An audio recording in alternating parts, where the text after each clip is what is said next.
When you weigh it all up, do we have the balance right between men and women in business? There are some industries where women are still a tiny minority. It is a very male-dominated environment. I mean, there'll be days go by where I'll go and see customers where there's not a female to be seen.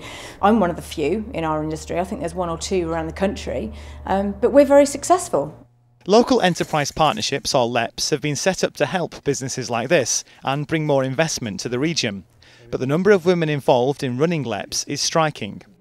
Well, to help illustrate this, we've got some little men figures, some little women figures, and an alien. Now, these guys are going to represent our board members.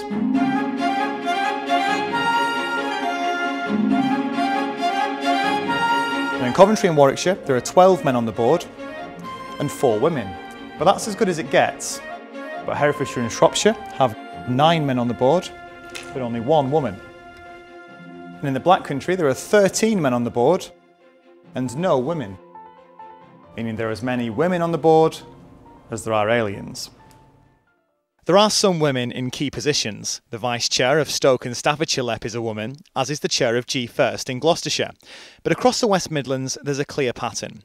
Put together there are 84 men on LEP boards and just 13 women. But does it matter? A former Labour MP and businesswoman says it does, and that there should be a minimum number of women on each board. Boards that have women take better decisions.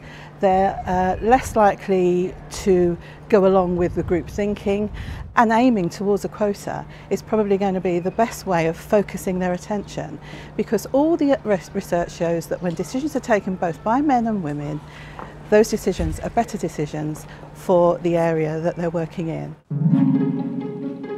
Well, down the road at Worcester Sixth Form College, the ratio of boys to girls on business courses is much more evenly split. Between 30 and 40% of their economics and business students are girls. And according to Worcester University, women account for just under half of all their business graduates. So, with more women starting a career in business, is it time they were better represented at the top too?